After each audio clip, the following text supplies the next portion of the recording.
Hey, before we get into episode 6 with Jack Murphy, want to let you guys know Fort Scott Munitions is a manufacturer of multi-federal patented solid copper and brass CNC spun ammunition. It's designed to tumble upon impact in soft tissue, leaving devastating wound channels for faster bleed out and quicker incapacitation. This ammunition was originally developed to innovate and improve on the standard of military-grade ammunition design.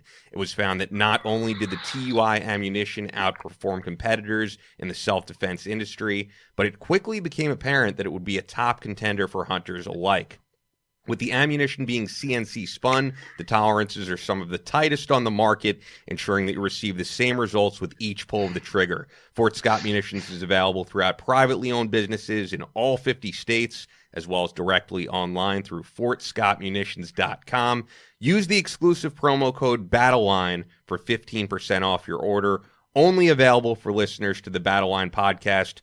Awesome for Christmas gifts for hunters in your life, people who like to go shooting in your life. Fort Scott Munitions is a proud sponsor of Chris Peranto, Battleline Tactical, and the Battleline podcast. And as you always say, Chris, this is what you actually use on every Battleline Tactical course. We definitely use it. It's consistency. When you go out to the range or you shoot with your hunter, or God forbid you have to use it in a home defense situation, but you want consistency. You want something that works. And like you said, but I can't even reproduce your read. You're awesome at that. I mean, Casey Kasem's got nothing on you, brother. Thank you. He's got experience. You're welcome. But the consistency of it, and that's what sold myself and Ben Morgan and also Benny Glossop and all the other instructors that we have there at Battleline was consistent with every trigger pull. You're gonna, wherever you're aiming at, that's where it's gonna go to. Fundamentals play into a lot of it, of course, when you're shooting, but the round is not gonna deviate from round to round, and you have to have that consistency, and also when it comes right down to it, again, whatever I use or whoever backs me as far as a sponsor or backs Battleline podcast, Battleline Tactical, the actual organization has to have integrity. And that family there, the Kraft family, and we also forgot Robbie Forrester, who's the VP over there, his family that runs Fort Scott Munitions. They're the top notch of just people. Whatever they say they're going to do, they stick to their word, and that has a lot to do with it too. You can have the greatest product in the world but if you don't have integrity behind it, brother, I don't want it. I don't want nothing to do with it, because that plays a lot of the role into not just what you're manufacturing, but just the type of person and type of people they are, and they're top notch people, and their product reflects that. So yeah, definitely. And for home defense, I use my 9mm. Whether it's 115 grain or whether it's 80 grain, 88, I think it's 80 grain or 88 grain. Forgive me, Robbie out there. I know you're going to give me a phone call later for messing that up. But it's some of the best home defense ammo that if you have to be in a situation where you have to defend your loved ones, have to defend yourself, have to defend an innocent, God forbid you have to ever do that. But if you do, you want ammo that's gonna stop the threat immediately. And I can stand behind that. It definitely would. Right on, man. Well, once again, fortscottmunitions.com, promo code Battleline for 15% off any order, which they've been advertising the different tins they have, all different types of great stuff. So check it out. With that, let's get right into the episode.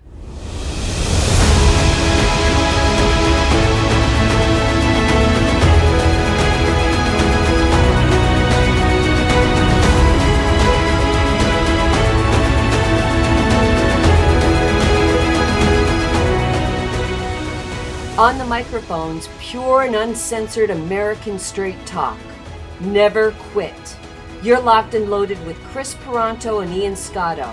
This is the Battleline Podcast.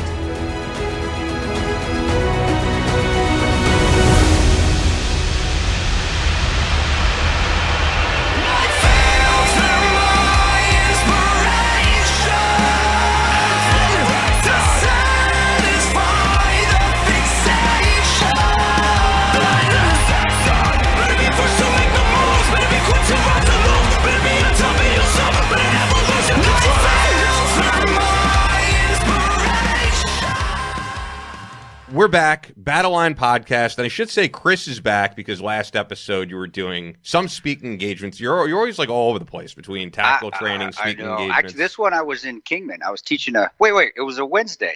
I was doing a speaking event. I was in Grand Island speaking for BASF, they help farmers raise better crops, and Awesome. It was a local BASF in Grand Island, Nebraska. So it was right down the road from my house. I just drove down there, did it, and drove back, and then I had to fly to Kingman, Arizona, or Vegas, and then drive to Kingman, Arizona to do a teaching course. So we couldn't do it on Saturday either. So yeah, but I'm home now for 30 days. Nice.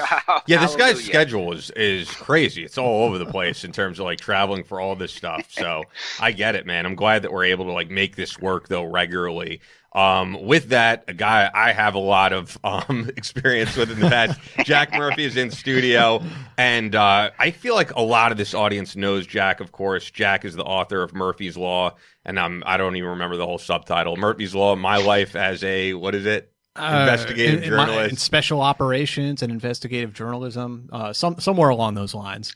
On Simon and Schuster, like that. which you're in. I would say you're in good company because you have like Howard Stern in there, but you also have Hillary Clinton now on Simon and Schuster with her new book. Oh man, there's all kinds of different people in different imprints. I mean, it was the same office that was handling Milo Yiannopoulos' book. That's right. Until that all blew up. Yeah, they did. Sean Hannity has a book coming through them. So I mean, it's all over the place. Yeah, I feel like if you're a big name, they are just one of the imprints you go to, and the book is done great. Jack is also now hosting the Team House live stream on YouTube with Dave Park. I got to be on for one episode, which was awesome.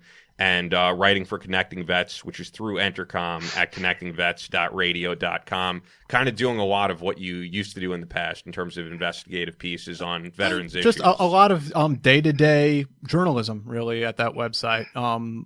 They cover a lot of stuff on veterans affairs, VA issues, stuff people need to know about, VA reform. And I'm kind of I don't want to say the odd man out, but I'm the guy that covers the national security stuff, I think, more often than not. But anyway, see, there are smart Rangers out there, and usually they're not from 3rd Bat. So I don't know what happened there. That's just an anomaly. I'd like to think I'm defying the stigma that Rangers can both read and write. You are, brother. You're definitely doing that to the Fort Benning crew out there. I love my 3rd Bat knuckle draggers, but they are. Man, they're 3rd Bat is the hard chargers out there, and you get up there at 2nd Bat. We're hard chargers too, but we also like to relax a little bit way out in the Northwest. Chris, have you ever seen the all these like Instagram memes that guys make now about just like how bitter 375 guys are? Yeah, it is. If you're on Brotherhood of the Scroll, if you're on the bots, and I know sometimes I am, and I do love Brotherhood of the Scroll, even though sometimes it can get a little too crazy, a little too out there. But great, but you do. We all make fun. Everybody still makes fun of each other.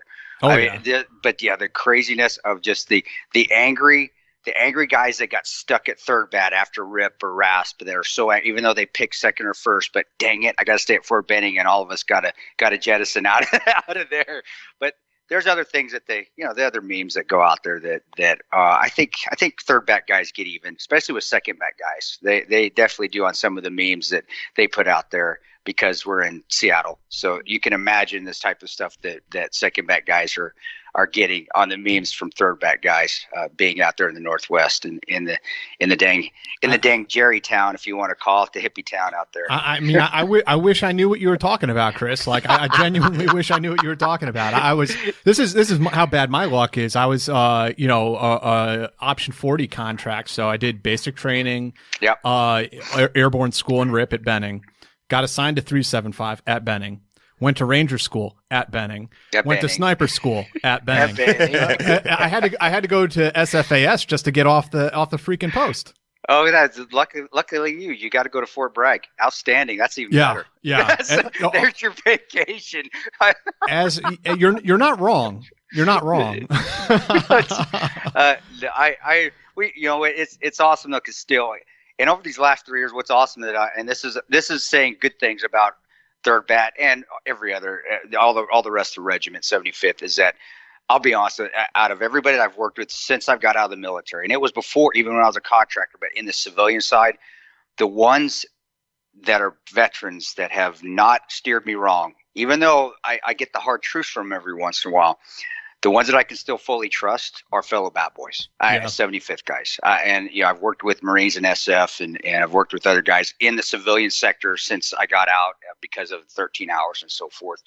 And it's always come back to the ones that always tell me straight, and also always are honest with me, are guys from battalion. And I think that says a lot. And I know I'm being a little bit biased here because I'm a Bat Boy myself, but I honestly feel that the standards are still being held up there, even though standards, I think, in other branch services, and other branch services are going to hate me for saying this, and that's fine. You hate Tano, join the club, but they're going to hate me for saying this. But I do think that battalion still is doing its best in our politically correct universe to uphold hard standards, and that's just my experience of the last 4 years. Jack, your experience could be completely different. I think you're right. I would just add to it, it's partly standards, but it's also like a very strong molding experience that we all go through. And it creates this very strong affinity, I think, between guys who served in the Ranger Regiment. And like, that's something that just kind of like sticks with you through life. So when you meet another guy who's from Ranger Battalion, it's like, whoa, what up, dog? Like, it is. And boy, we'll eat our own if it's meant to be. If somebody is doing something wrong, believe me, I've been told by fellow Bat Boys when I was messed up, hey dude, you need to first of all, and beep this, Ian, if you need to there is fix nothing yourself. that I've ever beeped on the show. I'm just playing.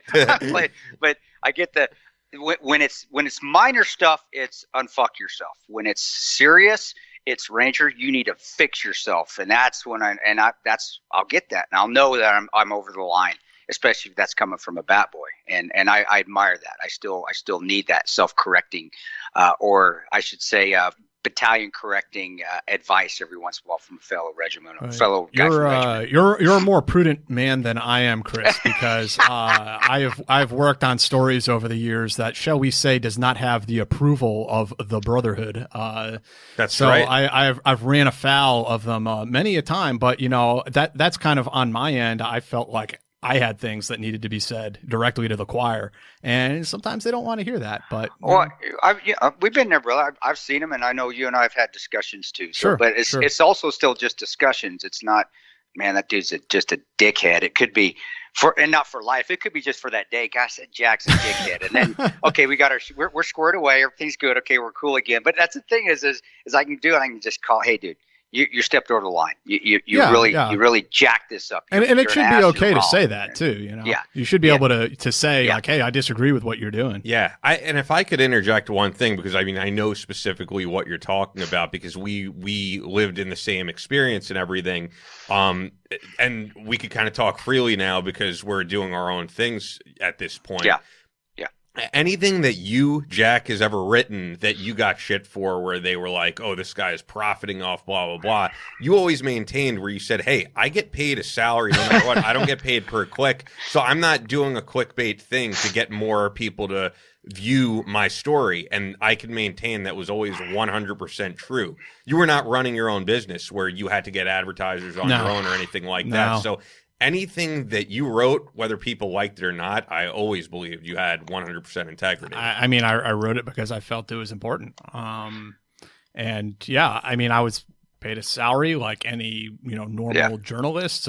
You don't get a Christmas bonus because you bring the company a certain number of scalps, so to speak, right? And a lot of people don't understand that actually writing controversial stories is detrimental business wise. And it makes advertisers very nervous. Yeah. So you know what? But that's the hell with them. Do what you do. Do what you're supposed to. Do what you feel right. You and Marty and Luke Ryan over there. Oh, they're good guys. Coffee or Die. You guys do, and you may not all write about the same things. You may not all agree. Your politics may be completely different, which sometimes they are. And I give two shits about politics anyway. But you all write, and I love all three of you. All three of you guys write and you don't care what people say. You write what's on your mind. This is what and the thing that comes through with it is the Ranger standards, the 75th standard. Whether you guys are right or wrong, or whether you agree with each other, and this is all opinionated, being right or wrong, you still write with conviction that, hey, you know what? This is what's going on. You don't like it? Here's the finger. I'm still gonna. But you guys do it in such a way where you're more eloquent with giving the finger. Let's put it that way. You're a lot better at it than I am. Yeah, I know both Marty and Luke, and they're both really good guys. Yeah, good right. I like to see them out Rangers. There. Yeah, we'll definitely have them on at some point. Yeah, you should. Luke is also living like a little bit further upstate in New York, right? The last I knew, he was upstate. Yeah. Yeah. So I did contact him, and at some point, I want to get him on and get him in studio. Let me know when you do that, because we can double team. That would be sick, and I can get him on ours also, if you don't mind. If you don't, I don't mean to poach or anything. I'm just saying while we have him in the city, we should definitely. I fully agree. Yeah. No, we share away with fellow Rangers. God, that sounded bad, didn't it? That went the wrong way. Well, never mind. Ian's not even a Ranger. Me and him used to double up on the bowl. We used to have sword fights. I mean, yeah, we're tight like that. We're tight. Maybe I'll even show up. We'll have a threesome. How about that? There you go. Out of your mind. We play cross P. You guys are nuts. I'm looking forward to it. Yeah. But you know what I was going to say before we get into actual topics of substance, because the main thing we do want to You're talk saying about this isn't here, substantive? This is very I substantive. thought this was Is that what very you're saying? Come on, do you believe man. what he's saying, Chris? How dare you? How dare you? How dare you, Ian? You're cut off from the podcast. You're done. No, so the main thing that we're going to get into this podcast are the pardons by Trump over, I guess you could say at this point, alleged war crimes, and we'll get into what those are. One was convicted. Exactly. Yeah. One of them didn't even go to trial yet. We'll get into all that. But as I mentioned the last time Chris was on, I do want to start getting into emails from the listeners. And you could send those to battlelinepodcast@gmail.com. I will be honest, I have guest suggestions like nonstop. And we've been booking people like crazy, so it might be a while till we even get to those. So I kind of prefer questions. This is one that we got from Guramrit Singh. Hopefully I'm saying your name right. And I have a feeling I'm already going to know Chris's answer to this, but I will ask it anyway. What happened? So okay, tell me. He writes, Dear Battleline Podcast, this is a question for Chris. As much as you hate Hillary Clinton for leaving you and the other members to die in Benghazi, do you think she could have been a better president than Donald Trump? Is she better suited to be president than Donald Trump? Sincerely, Guramrit Singh. Yeah, okay. My honestly, I did hate. Hate's something that you got to let go. I hated for many years after. I don't hate her. I don't have any feelings, period, at all. Let that hate go, and then you can think more clearly. It's not that I don't like her and I want to have a cup of coffee with her by any means. That's not what I'm saying. But there's a lot of hatred going on out there, and my hatred's not there anymore. She will be dealt with on this earth or the next for what transpired. Not just what happened with me and after the fact, but what went on before, and for all the things she may or may not have done prior to Libya and then after. Do I think honestly? I would have said no 2-3 years ago. I'm not going to say no as far as now. I'm going to say is who cares? I served under different presidents. I've lived under different presidents, whether it's been Bush, whether it's been Clinton, the first Clinton bill, whether it's been Obama, we got Trump. I flourished under all of them, as far as personally flourished, as far as just still being able to make a living, support my family, to just have a good life. So people get so wrapped up in who's president, who's this. Why don't you just take care of your own life? Don't worry about it. So I'm not saying he's not, but to my opinion, I don't care. If she was the president, and I even said this on an interview, if Donald Trump would have lost and Hillary Clinton would have won, I'd have kept living my life. That's it. I would have kept doing what I needed to do, would have kept still trying to support my family. So what? Who cares? People are so wrapped up. It's like a football game that never ends. Who's going to be our winner? My team won. Well, my team's Trump. My team's Team Clinton, or my team's Team Biden. Who gives a crap? Turn that crap off and go make something of your life. And so to my answer to you, I don't know. I really don't know if she would have or not. I don't think so. But, Trump's not exactly a saint either, and he's not exactly done everything correct either. My answer to him is, again, who cares? I don't care. I really could care less. I'm still going to live my life and try to succeed under whoever's the president of the United States. I don't think Trump would have left us behind. If that's what he's getting at, that's a specific answer. I think we would have had somebody at least come pick us up the next day in Benina after the 13 hours. That is what I do believe. I really do feel that way. But as far as president, I don't care. I really could care less. And I know I'm beating a dead horse, but that's my opinion, and that will always be my opinion, because You can still be successful no matter who's in office, as long as you just live your life, stay positive, do your thing with put your family first, and just work hard every day, 100% and then some. That's part of the Ranger creed. That's how I live my life. I don't care who's in charge. Yeah, you've kind of hinted at that before, Jack, too. How you've said when you were a Ranger, you did not care who the president was. You were serving under Bush or Obama. Not at all. Yeah. I mean, we have some vague interest in, Sure. in when there's an election going on and soldiers vote, of course. But I mean, I think at the ground level, the tactical level in a Ranger platoon, like you're not really thinking about that kind of stuff on a day-to-day basis. Yeah. I agree. You're thinking about, well, maybe you can tell when there's more funding for a particular president for training, and I don't know how much because their op tempo is so much higher than was. It was bad during the Clinton years, wasn't it, Chris? What's that? During the Clinton years, it was pretty bad, wasn't it? It was pretty. Yeah, it was. You could definitely tell that there was less money for training, but that didn't mean we didn't train just as much or just as hard. We just didn't have as much ammo. Right. So, yeah, but again, it was, I can't believe this president. No, it was, damn it. Are we going to be out till 3 a.m. again? Exactly. Are we going to be sucking again? Because rucks don't cost any more money. You can still afford a ruck and a lot of weight to carry it around no matter who's president. So it did make a damn bit of difference. I'm totally agreeing with Jack, and I just carried that on. I got caught into that when I got out and got in this public figure thing. I did get manipulated. I left, and that was my fault. That was nobody else's fault but mine. I got manipulated into being a pariah for a side, and I pulled myself out of it because it wasn't right. It made me an angry person, and I wasn't thinking clearly, and it made me a bad father, and it made me a bad husband, and I pulled myself out of it. That's why I'll just say, hey, to everybody else, pull yourselves out of it. There's more to life than watching who's doing what on CNN or Fox News anymore. It really is. And presidents, who cares? Just live your life. Live it to your fullest, and you're going to be happy regardless who's in charge. Chris, do you think that is something common with veterans after they get out? Like I noticed I noticed sort of a pattern. I was wondering if you see that with like guys who get out of the military, they have like this culture shock, and they're trying to now understand this new world around them. And like you see the guys who go real deep into like the conspiracy theories and like the fringe politics, and some of them go far left and some go far right. Like I've seen it go both ways. I think it's you're trying to find a direction, right, goals, right. And so you do take a side, and where it should be, no, we don't take sides. Just use your we lose that fifth principle of patrolling, that common sense, and and with social media nowadays, brother, I tell you what, it that doesn't help, because then it really does manipulate one side or the other to picking a team. You pick somebody that's again, it's like a game. Who's going to win? Who's right? I'm right. You're right. Who cares?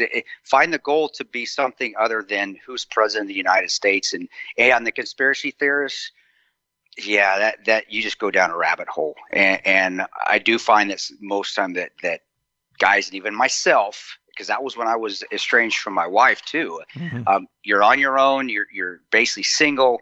You're trying to find something something to grab onto. You're not in the Brotherhood anymore. You're not with the 75th anymore.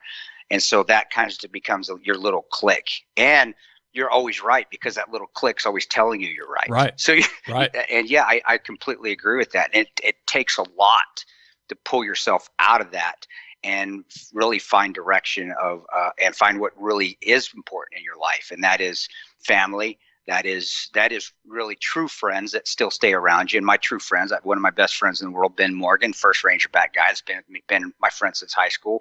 He's still there. So, and even though my circle of friends has gotten a lot smaller than it once was, but yeah, you're right. When I was able to pull myself out of that dang political BS and now just make fun of it like I used to. That's how I used to. I used to make just fun of it. I still do. That's when I finally got my life back in order and became the guy I was when I was deploying and didn't care, or when I was at regiment. I didn't care. Who gives a crap? It's no big deal. Whoever's president of the United States, they're still politicians. They're still jackasses. Yeah. And bottom line. And I've lost a lot of followers because of that, but I've also gained followers. And you know what? Bottom line is too, on that end, as a public figure, you're supposed to care. I don't care. If I lose followers, I gain followers because of what I said. It also didn't help that you deleted Twitter. You lost a ton of followers. You had a huge following going on, and then you were just like, "Fuck this! I'm getting off this." But see, that in itself to me was where I had to find out what was important in my life. Yeah, you're right. I had like 250,000, and then Jack, the guy on Twitter, just shut it down. I mean, that was so obvious. There is a little bit of discrimination on Twitter. I mean, it went from just skyrocketing to it just stopped one day. But you got suspended, right? You took the move to actually Rob O'Neill. But it was up to you to actually delete it, right? You deleted the account yourself. But no, I deleted it. It was coming. I was just lost. I didn't know what was going on in my life. I was by myself. My wife and I, we were divorced at the time, and a lot of it was because of the public figure BS that was going on. I let myself get wrapped up into it. You buy into a lot of it, but it was a way for me to step back. And now I'm glad we can talk about it and say, you know what? That's not that important. Social media and having hundreds of thousands of followers, who cares? It's not important. The Instagram, I had 150,000, and I deleted that. And I was like, you know what? What is important in my life? Mm-hmm. Family and these 4 people. My wife and my sons and daughter, or all these followers out here that are just telling me what I want to hear, or they want to fight with me, or they agree with me, or they don't like. What is really important? And I just shit canned it. Like one day I woke up, I said, I gotta fix myself, and I deleted all of it. And, business wise, maybe you know what, Ian, maybe it hurt us, but I'll be honest with you, if I hadn't deleted it, who says we'll be sitting there having this podcast right now?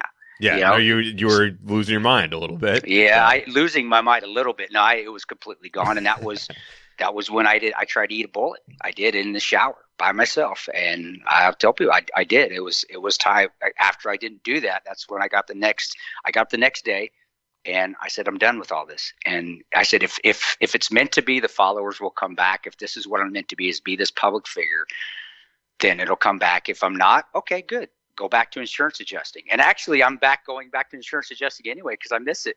For those of y'all that don't know that out there, I'm going back and working as an insurance adjuster, because I always said I was going to do that when my time to just be at home. And it's time to be at home and do a podcast, speak every once in a while, teach some firearms every once in a while. But my full-time job will be back being an insurance adjuster. And I don't have any problem saying that. And I love it. I hope more veterans out there hear this, and this actually gets some attention from our peer group, Chris, because there's a lot of people who need to hear this. I hope so too, bro. Because I hate when guys quit on themselves, and because baddest asses in the world. You don't quit when you go through RIP or RASP. You don't quit through Ranger School. You don't quit when you go through selection. You don't quit when you go through McCall and you do your selection. You do your assessment. You don't quit when you go through BUDS. But once you get out of the service, and then you get in that social media world, and then you find out that, oh my gosh, I'm really on my own. And then you start picking sides, and then you start going down that rabbit hole of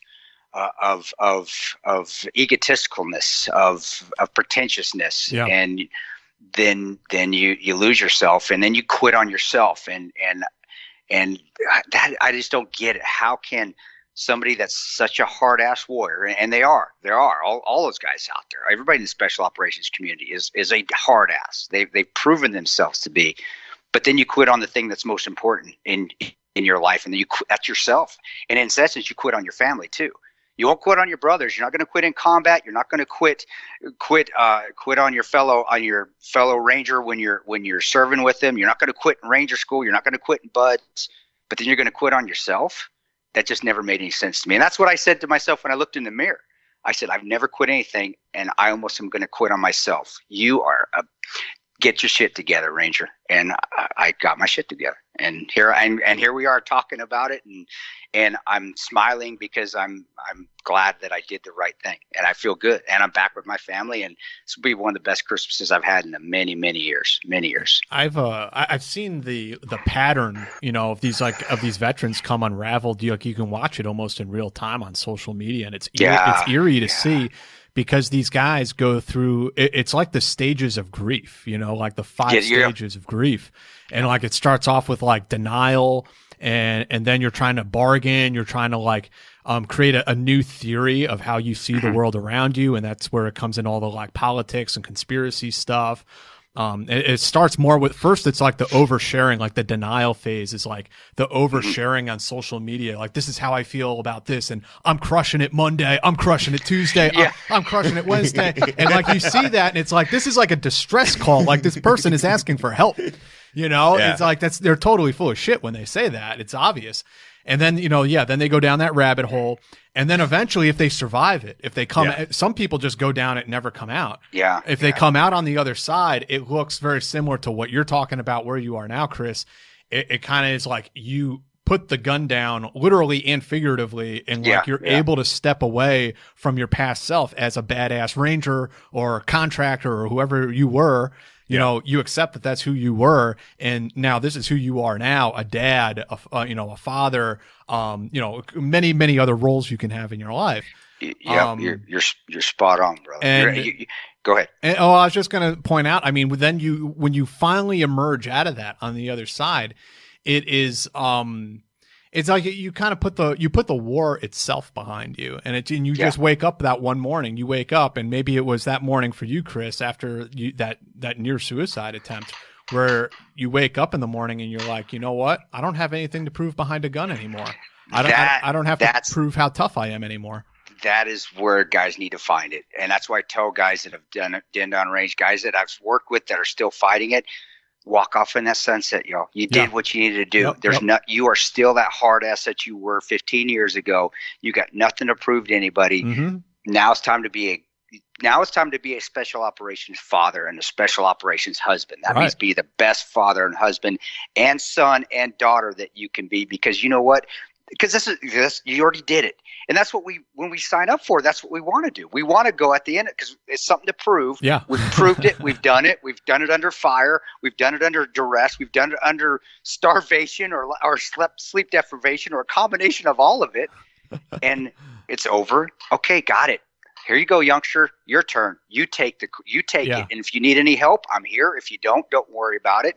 But I'm still here if you need me, youngster, young Rippy or young Raspy or whatever you want to call it now. But you know what?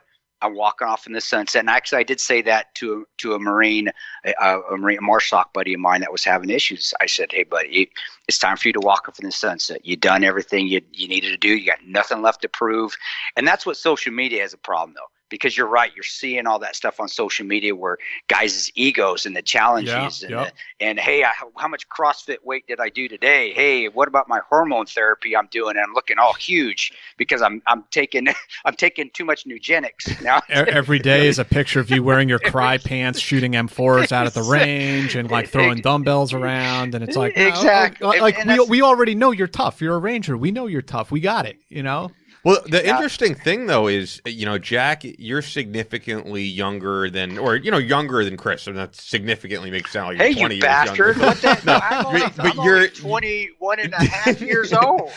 So, no, the reason I bring this up is, you know, Jack, you're younger, and when your military career ended, you were like, that's it. I'm done with it. You moved on to something different. Sort of. I did and I didn't, because I have had a foot in that world. You know, I was kind of like straddling both worlds, you know, because I was covering the military and war as a journalist. Yeah. I just mean, though, the difference is, though, that Chris, up until relatively recently, you were still contracting. And there's guys who we're going to have on the show, like Dale Comstock, who I believe is older than both of you guys, right? He's like 53, 54. He's older than both of you. I'm 48, dude. So I'll tell everybody I'm 40. So I think he's 4 years older than me. Older than both you guys, and as far as I know, still contracting. So, or at least I did a contract last year too, but it was just to see, is this really out of my system? And it was. I think you're over. I think there are sometimes where guys hang on maybe a little bit too long. I can't say that for Dale. If he's still enjoying it and he can still physically do the job and he's not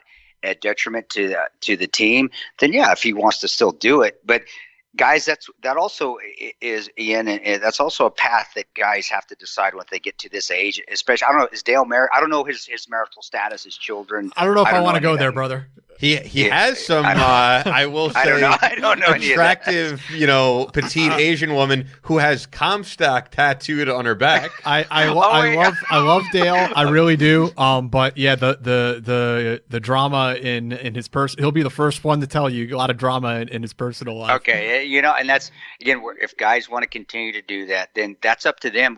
All I'm saying is if guys are going down that rabbit hole and they still feel like being a contractor or getting out and proving yourself every day is the way that you're going to pull yourself out of that rabbit hole, it's not. To be fair, though, I don't think there currently is drama with him because he does seem to have been with the same. I'm more than happy for him. Yeah, believe me. No, because he seems to have been with the same, even just on social media, woman for a while now. We do know there was drama with his ex-wife, and I'm not saying anything out of line because it was all over social media on both their pages. Which goes back to Chris's point. Like, that's not a good thing. I think that, didn't we? That's really just hit exactly hit that whole thing.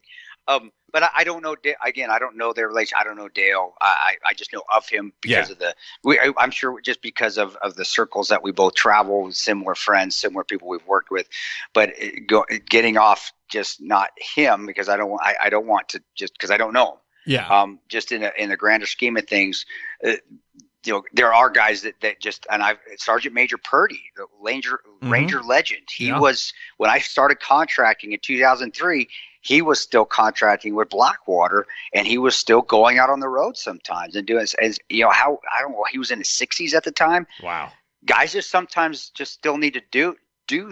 They just they really feel that is what they need to do, and God bless them, let them do it. But it's not necessary for everyone. I'm telling there is. Yeah. If you want the light to be at the end of the tunnel, I'm telling guys, there is that light. There is the sunset you can walk into. But you have to let go and realize that you've done everything. You got nothing left to prove. And if you ever had to pick up a gun again because somebody said they needed you, you'd be able to do it. You'd be able to turn that light switch on. You'd be able to go out and hit it. But you don't feel like you have to continue to prove yourself or prove that you can do it every year till you're 70. You don't have to. Yeah, exactly. And it gets unhealthy. Like if you're doing it because you don't know how to stop, like you're addicted to the adrenaline, or you're doing it for your ego, and that's what I meant. Like as a journalist, I still had like one foot in that world. Like I was going overseas and covering conflict, and putting myself into some like dangerous situations. And again, the same thing in that's fine if you're doing it for the right reasons. And I think that like as time got on, I started to look at going on those kinds of trips, those kinds of, not quite combat deployments, right? And looking at it and be like, okay, am I doing this because I think this is, there's a specific important story I need to go and cover over there? Or am I doing this so that I can say, look at me, I'm a badass. I got smuggled into this country and I did this and that, so it's like your heart and your mind have to be, I think, in the right place. My dad always said it was a young man's game, and I honestly believe that. And that's not because older gentlemen, I'm still in good shape. I can still do the job, but that's not why. It's because when you do get older, and I'm close to 50. I've missed my son's 15. I hurt every day that I missed. I can't even remember a lot of the first 6 years because I was never home. My daughter's 11. And it's hard for me to remember a lot of that time with her growing up too. I have a son that's 4, and I'm relishing every day that I'm home because I try to be home more. Even though I'm on the road speaking, they come with me a lot now, my son and my wife, but it hurts because I'm watching him play, my 4-year-old, and then I'm thinking of my 15-year-old going, dang it, man, I wish I would have spent more time. And that's why when it's time to pack, and that's when I knew it's time to be home, and I'm good with it. I'm okay with it. Well, those like war years are kind of like, like you said, proving yourself, or I said, proving yourself. It's that's like our coming of age story. And like you get to a certain point in life and you realize like, hey, my coming of age story is kind of over now. Like now I'm a grown up. I'm 36 now. It's time for me to, live life and be a part of society and all let's say, enjoy the country that we fought for. And do a podcast and laugh. Sure. I love this. Absolutely. I told Ian, I said, I'm not aware if I want to do this, but this is, I have fun laughing again. I haven't laughed and really from the soul in probably 4 years since the last 6 months of all this stuff coming together and people getting out of my life that I didn't need and removing themselves, and ones that I really did need to be in my life coming in. And that the only reason I was able to do that is because, again, I was okay being, you know what, I'm done everything I need to do. Let's just do something different now. You know what, Chris? I mean, I realize too, like, you have to find something you enjoy and realize, like, it's okay enjoying it. I know, yes. Like, that's okay. Like, you don't have to suck. You don't have to be in the suck every day. You don't have to, you know, I saw a guy I know posted this meme on the internet, on Facebook the other day, and it was the battle for Way City in Vietnam, a huge battle. And the word said something like, I'd rather suffer in hardship with hard men at my side than live with delicate men in a soft society. And I was like, I don't know, bro. I think I'd rather live in Brooklyn than be in the Battle of Way City every day of my life. And that's okay. I think I read that at 1 p.m. when I woke up. I got up from my long ass sleep and I was able to sleep 13 hours. You know, instead of being awake getting shot at for 13 hours. I agree. I miss the times going overseas. I'm glad I've been able to think about it. I'm very lucky to have I mean, who gets that lucky to have a movie and a book made out of one thing I went through? Right. It's awesome, and I'm blessed to do that. But again, I'm enjoying that. I can sleep to when I'm home. I can sleep to when I want to sleep. If I want to go and get a cup of coffee, I can go down into Starbucks and get a cup of coffee. If I want to be warm and go see Mickey, I can get my family on a plane, and if we got the funds, go see Mickey at Disney World. I can Disney, do those things. If you want to take your kid out to see Frozen 2 or whatever. Exactly. I mean, is that what you and Alice did? Actually, her mom took her to that one. But yeah, I mean, why not? And that's you're exactly there. The Valhalla and all that other stuff. Valhalla comes when you're not in and guys believe this. Going to Valhalla means that you have to die in combat. No, going to Valhalla means that your life is done. You've ended it. You've ended it on your terms, not anybody else's terms. And if your terms means growing to your 90 and sitting on the front porch and slowly passing away, smiling, remembering all the great times that you had and all the memories you had in work, in training, in combat, and in your family, then that's what Valhalla is. And that's me. I want to be 90 and sit there and be like, you know what? Look back on it and be like, God, I lived a great life. I have no regrets. And I don't. I really wish I would have had more time with my son. But then if I would have had more time with my 15-year-old, I'd be regretting not being in Iraq or Afghanistan during the days I should have been there in my younger years. So it was a choice I made, but I'm not regretting that I had the 4-year-old, because now I'm seeing my 15 interact and my 4-year-old interact, my 11-year-old interact together. I really wish I had more time with my younger kids, but I'm getting to have that time now with my 4-year-old too. So I'm getting everything. That's awesome, man. I don't think you need to live your life in regret over any of it, because you are able to truly embrace and cherish it now because of the way your mentality changed. Yep. Well said. See, that's why you're the radio guy. You need your own show. I'd listen to you over Will Cow any day. You heard that, Andrew? I hope Andrew's listening. I don't know about that, man. Well, and also it's what he does is completely different. I'll be honest. I would be losing my mind if 3 hours a day I'm just ranting about politics. Will Cow's a wild man. Saying. Oh, he's a wild man. And then on top of the 3 hours that he's on air, he does a TV show, right? He does a TV show, and I was just going to say, in between breaks, like usually it's time for them to like rest, read up on things. He's back in the green room just ranting about politics with Mike. Anyone who will listen. Yeah. It's nonstop all day for him. But what were you saying, Chris?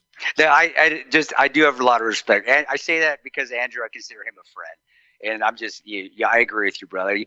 There's no way I wouldn't want to get in that political realm. It's not, we're even talking about not getting involved with it. And here we are talking about one of the most political guys. No, it's true. He's a great guy, but I don't have the stamina he has. Like, I get tired. Yeah. I'm tired. I need a rest. Yeah. He's full of energy. I mean, the thing is, it's just, the three of us could attest to, especially me, because I worked with the guy every day, is that like if you like him on air or if you hate him on air, that's him. It is not him putting on a persona for air. That is I agree. 24/7. Yeah. With that, I do want to make sure we get into the war crime stuff, and I also do want to acknowledge our friends at Fort Scott Munitions before we get into that. Fort Scott Munitions, once again, is a manufacturer of multi-patented solid copper and brass CNC-spun ammunition that is designed to tumble upon impact in soft tissue, leaving devastating wound channels for faster bleed-out and quicker incapacitation. This ammunition was originally developed to innovate and improve on the standard of military-grade ammunition design.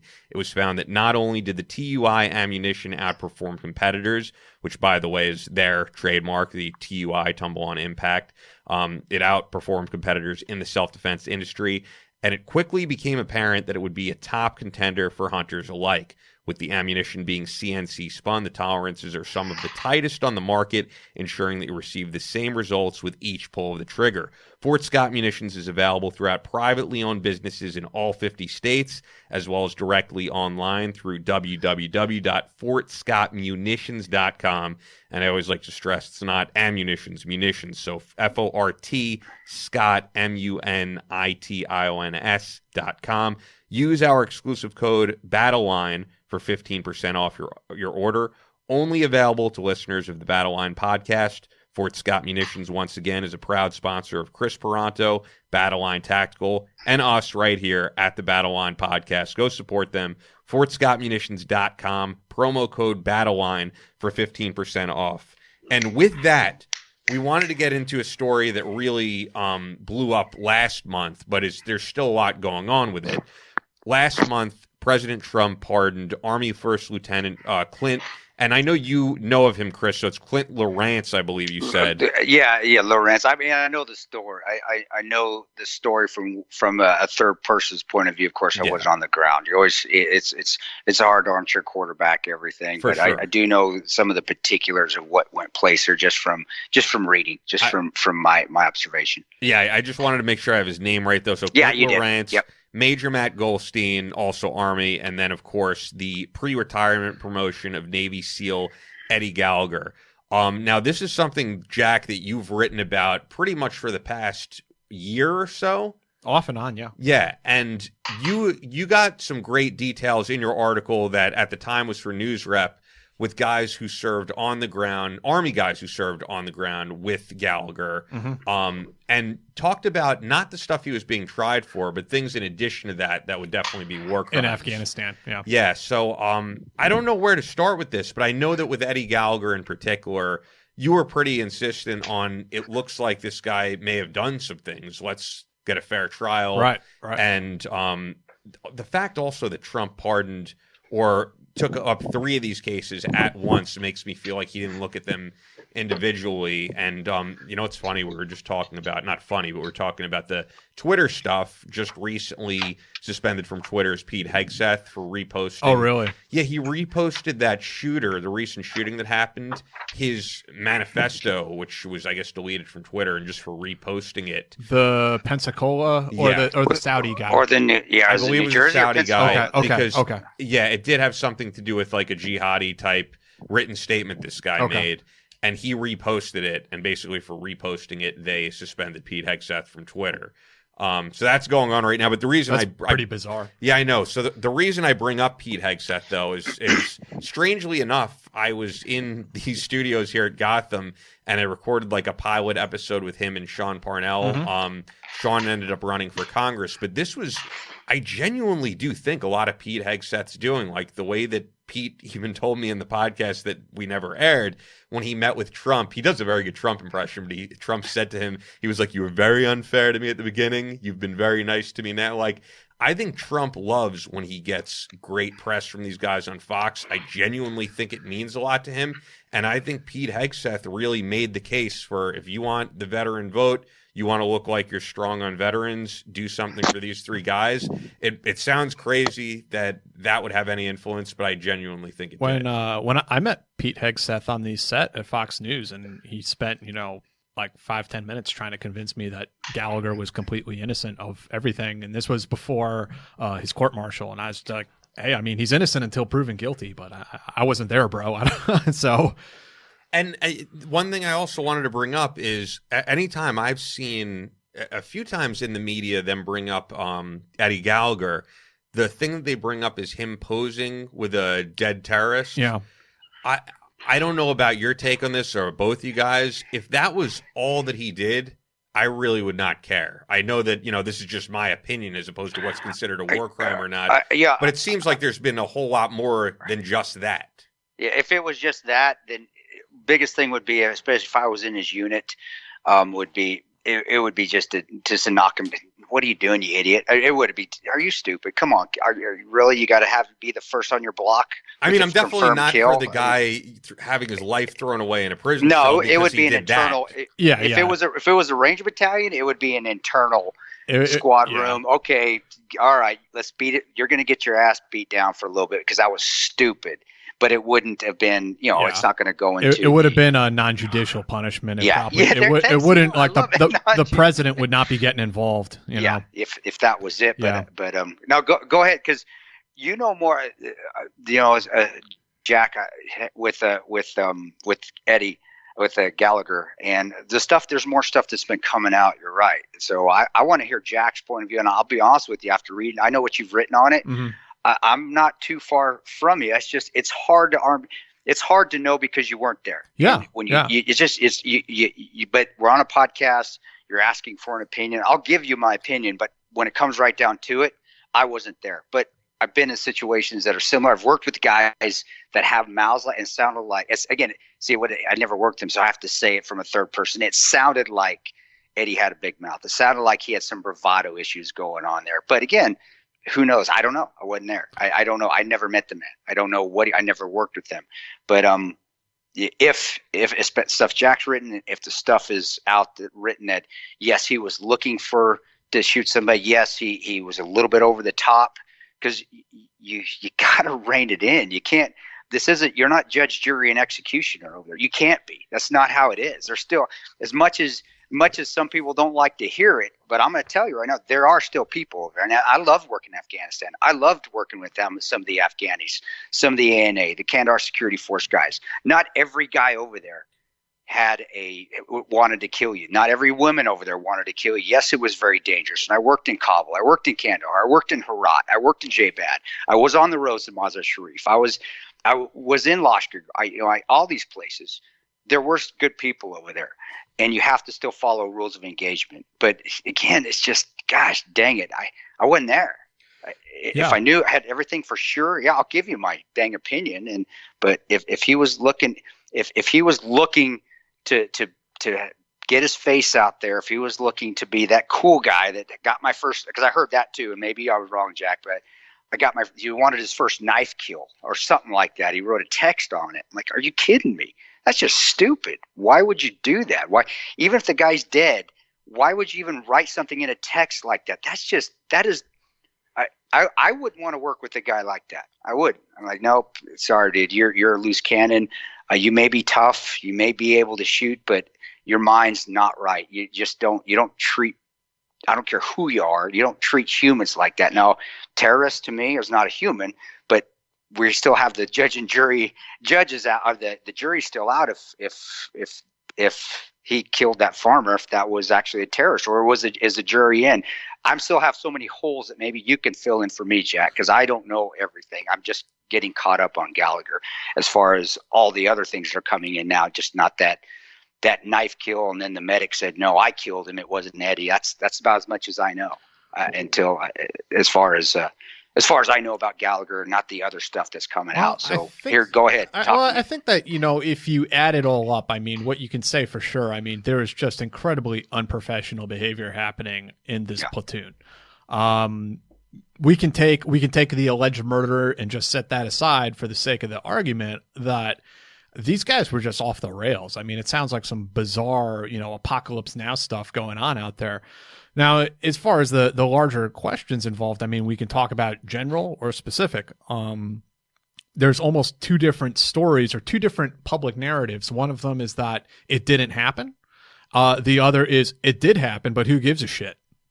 fuck them, it's ISIS, these are warriors. We train our boys to kill. So it's like, which is it? Like, are you saying that he's innocent, or are you saying he did it, but it doesn't matter because he just killed some brown people and, fuck them? Which is also kind of, I don't know if you saw that clip of Duncan Hunter, who's a former Marine congressman. That's kind of the narrative he puts out there. When you're now under like pick one. I'm saying credibility the second is narrative in question now. Yeah, and he was with Lowrance as well. Honestly, the stuff he put out there, and I know he's going to bat for fellow veterans and fellow servicemen, but to me, when your integrity is suspect, which it is now in his case, whatever you said to me anymore, I'm not listening to you. Your credibility shot. And with Duncan Hunter, because I think he's under indictment for miscellaneous use of fund or improper use of funds and fraudulent activity. I'm like, you know what, brother, you may be right on, but your integrity, it's got to be 100%. If it's not 100%, sorry, you're now, everything that you said is just tainted, and I'm not listening to it. That's my opinion. You guys may think something differently, but that's how I am now with the Duncan Hunter stuff that he used to say. Well, and for the alleged war crimes that Chief Gallagher was facing in Afghanistan, he went to court-martial and he was acquitted of almost all of the charges. And, that was a panel or jury of his peers. And just being on the outside looking in, and based on what I've read in the papers, I can understand why they acquitted him. There was reasonable doubt introduced into the case. There wasn't a lot of physical evidence. You didn't have a body. Very hard to prove a murder when you don't have a body. You had the murder weapon, supposedly the knife, that it had traces of DNA on it, but any knife any of us own is going to have traces of human DNA on it. That doesn't mean anything in of itself. So it came down to he said, she said, where, some SEALs were saying he was innocent and others were saying he was guilty. And, you had one guy change his story on the stand and say, no, actually I killed him. And it just turned into a clown show. And you can understand why the panel acquitted him. That in itself to me is, that's why I don't know. That's why I would honestly tell you, I don't know. Yeah. And I have no idea. And people want me to go one way or the other. And I actually defended him at first. I did. I did. I'll put it out there publicly. I did defend him at first, and then more things came in, and now, and I'll be the first to admit, hey, I may not have been right to defend him right off the bat. I should have waited and learned a little bit more. But now that I'm learning more, I'm still not saying that. Well, maybe I shouldn't have defended him. I'm not going to say one or the other. It comes right down to, again, I wasn't there. I don't know everything. And when you're right, when you got the he said, she said sort of thing going on, I can't make a decision. I'm not going to make a decision either way. Well, that's exactly, I think, what the jury felt as well, that they couldn't make a decision on it. So he the person is innocent until proven guilty. And, but then on the flip side of it, the narrative is that it was like, how many SEALs testified against Gallagher? Like 4 SEALs. And so now the narrative behind that is these were millennial wimpy SEALs. Yeah, I heard by that the way, too. is literally what his wife said. Oh, and she said worse than that. I mean, but that these were, like hipster, Bernie voters or Hillary lovers or something like this, that, they weren't tough enough for the fight. So they turned on their platoon or their platoon chief in this case. And it's like, so again, the narratives don't make sense. It's like, so Navy SEALs are these meat eaters, these heroes, are war fighters. They're out there killing Al Qaeda. But the second they say something we don't like, all of a sudden they're these like pinko liberal commies. Like, do we really believe that? And which really, gets rid of any incentive for guys in the future to blow the whistle on anything because of how these guys were treated. Well, specifically, I mean, the justice system is what it is. You cannot fault Gallagher's family or his defense attorney for defending him, right? But of course, the president getting involved, while not illegal, it was very irregular. And I think that does put pressure on future service members who may come forward and blow the whistle internally or externally.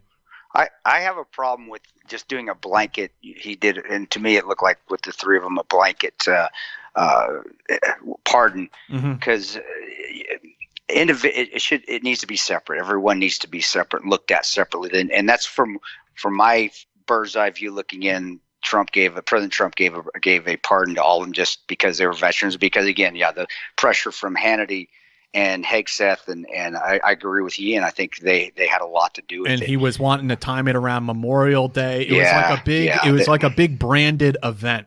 And now Lawrence is out on the campaign trail, I guess, with Trump. Honestly, I mean, that's kind of gross. I even saw that Pete did I'm sorry. I can't say much, but that's what happened to us. And I'll tell Clint Lorance right now, dude, be careful. You're being manipulated. Yeah. I was. I know I was. I was for a political end. I did feel like we were protected more by having a huge following. That was, I even told that to our lawyer, and our lawyer, if you never believe, his name is Mark Zaid, the one that's protecting the whistleblower, right? We had the same lawyer. Oh, really? Yeah. And but I'm friends with Mark. I don't care. I don't care what Mark has his views. Well, Chris, you're saying that your experience in Benghazi, that you and your friends were manipulated by people with a political agenda. Exactly. Most definitely we were. And now that being, do I fall more in line with conservative? Oh, yeah, I do. I believe in the Constitution. I believe in God. I believe in the Bible. I am. But I do know I do know, looking back now, hindsight, most definitely. But that being said, too, the decision that I made as far as doing that it was never to elect President Trump. That was not why I was doing it. I even told Mark, my lawyer, I said, brother, I know you're trying to protect us. You can't protect us. The only protection we have is the millions of people that have our backs. So if let's say Hillary does win, or let's say the Democrats win, they don't like us. But the bottom line is they just don't like maybe what we're doing. If we don't have that huge following of protection, which God bless y'all out there for still supporting me. I love y'all out there. Believe me. If we don't have that, your lawyer skills are going to mean nothing. We're going to get hammered. And that was my view, is just positioning. My view is that we need this support. And also out of it comes a lot of really honest support, not just political support from politicians, real people supporting us. It's really interesting to hear you say that, Chris, because it reminds me of when I was writing about Benghazi after it happened. Some of the people who contacted me, I was contacted by the wife of a Supreme Court justice. Wow. I was contacted by some pretty heavy hitters out there who wanted me to go and testify in front of Congress. And I turned them all down because, like you said, it's political manipulation. It's like, I'm trying to be a journalist. I'm trying to report facts. I'm not really interested in choosing the side, right? Hey, you're the one journalist that doesn't out there. Holy crap! There are a lot out there. I'm glad you're defending them, because you're one in a few that I know of, but that's your realm, brother. I don't work in that realm. I just work outside of it as much as I have to. You hear from probably the most partisan ones, and the ones who are kind of try to maintain their neutrality, or kind of sidelined or more low key. You don't hear from them as often, but they're out there. But I think this is a really interesting subject too, and it kind of goes back to what we were saying before, Chris, is that like when you're a veteran and you get out of the military, you do have to be careful about people manipulating you towards their own ends like that, because being a soldier or a service member, it's the most respected profession in America. It's shown in poll after poll after poll. The troops are highly respected, and for a lot of really good reasons. But what goes in hand with that is that there are a lot of people with their own agenda who want to hijack your service and your credibility for their own purposes. It's sort of like somebody like Chris, you're a religious man. I'm sure you've seen this somewhere in your life where a bad person tries to hide behind Christianity to advance their own agenda. Yeah, I've seen that more than once, and even myself thinking that, hey, I'm a sinner. I'm a huge sinner. I've fixed myself, and I'm constantly correcting and fixing to not be that, fixing myself to live better, not be that sinner. But yes, you do that, and you also do it with the excuse of, well, I'm willing to give my life for someone. So this sin that I'm committing here it's okay. So I'm working for this country. I'm making this country better. So this little sin I'm doing over here, it outweighs. It's not going to weigh as much as all this other. Exactly. Because you rationalize it. Yeah. Which anybody. Yeah, I did that a lot. I did that a ton. I think that's you're spot on. Yeah, for all of us. And anyone could justify something that they're doing wrong in their life. The one thing I wanted to throw out there, though, because I did mention the Pete Hegseth thing, is that I don't know if you guys saw this. I don't, I'm like you, Jack, and then I don't watch a whole lot of TV news. I don't even have cable in my house anymore. But I did see, I think via Twitter, that Pete Hegseth either already did or is doing like a sit-down type special with like veteran heroes. And on this panel is, if I remember correctly, I think it's like Marcus Luttrell, Rob O'Neill, highly respected guys generally, and Eddie Gallagher.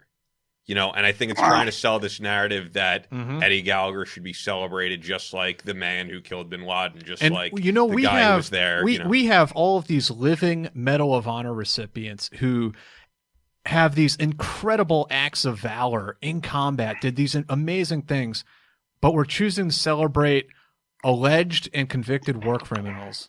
Like that's one of those moments, like you were saying, Chris, like you look your Ranger buddy in the eye, like, there's something fucked up going on here. You know what I mean? If it don't smell right, then it's probably shit. Yeah, and I mean, love them or hate them. I mean, whatever you think of these cases individually or as a whole, are these the people we should be admiring? Really? I'm not sure with Pete that. Yeah, I think a lot of this is politically driven. On the Eddie Gallagher thing, I would say to the SEAL, and I know they are, let them, they're SEALs, he's a SEAL, let them handle their own. I always come back to, the barracks justice sort of thing, but it really does. Whether I know what happens or not, I don't care. Barracks SEALs, you know what happened. Those guys know. Just like the guys at Second Bat really know what happened to Pat Tillman. They're going to they handle it internally. Don't worry about the media. Pete, you let him run his mouth, do whatever he wants to do. SEAL team, you guys, SEAL teams, all you guys out there, you know what happened. Take care of it yourself. That is, to me, that's where we get away from in society and everybody out there, that they want to see the outcome. I want to know what happened to Eddie. I want to see this. I don't need to see it. I know if I just leave it into the hands of the SEAL community, they're going to handle it. They're going to do it. They're the lower guy. You worry about it when he gets they weren't to the allowed to, though, because the president intervened. And so we're just coming back to full circle. So my thing on that is don't intervene. Leave it alone. Leave it alone in that case, because we don't know. But you're right. It got so out of proportion. Everybody's 2 cents, and then everybody was tainted. And then what was the defense was spying, or the spying on emails. The prosecution, who was it, brother? Help me out here. The prosecution in the case definitely made mistakes and did apparently things that look pretty unethical. And the lead prosecutor of the case was removed like right before the court martial, which is no small thing. That is not a small thing at all. Like, that's a big deal, and that prosecutor will probably never prosecute another case in his career. You do me a favor. We're on that part of we're getting, but I want to know more about, because I know you wrote about it and I read about it. I would like the podcast people out there, listeners, the other incident, the one that people don't know about, the farmer. That tell me all about it. I want you to talk about that. So I wrote this story back in June that it definitely caused a bit of a stir, and everyone is familiar, and everything we've been talking about is the alleged war crimes that Chief Gallagher was, again, alleged to have committed in Mosul, Iraq, which he was subsequently acquitted of. The story that I wrote was about a different deployment to Afghanistan in 2010. And I talked to Special Forces soldiers who were in 3rd Special Forces Group on an ODA working with the Kandak Commandos. And they were part of, it was at the time a major clearing operation in Marja. So this is like back in the day when, during the Obama administration, where they had this, counterinsurgency strategy that they were trying to implement. They're like, we're going to surge all these troops to Afghanistan. We're going to clear these huge areas like Marja and Kandahar and all these places. We're going to clear them of Taliban and hold them and create a safe environment for the populace and win the hearts and minds, yada, yada, yada. I mean, that was the strategy at the time, what we were trying to do. So this was during the clearing operation in Marja as part of Operation Thunderdome.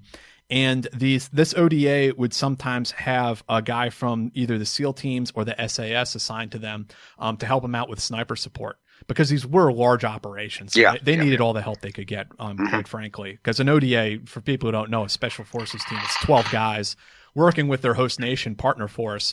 So, I mean, if you can get some additional enablers, bring in some additional talent, I mean, you'll take it, you know?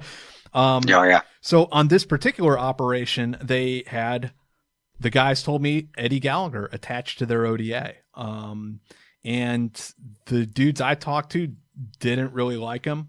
They thought he was a loudmouth, always talking about killing people and stuff like that. They thought he was kind of weird. And then what happened once they got outside the wire and they were starting this clearing operation, they went out and they cleared a structure that they were going to use as kind of their base camp for the night. They had the Kandak commandos with them, and then they were holding there for the Marines to come in and backfill them and take those positions. And then at that point they would, bound forward, take the next village, take the next ridgeline, all that good stuff. So they're waiting. And they were telling me Gallagher was up on the rooftop, and at one point he shot a friendly vehicle, an Afghan military vehicle, shot right through the windshield. And they're like, "Whoa, what are you doing, man?" And then while they were on this rooftop and in this building, the firefights would kind of like break out sporadically throughout the day.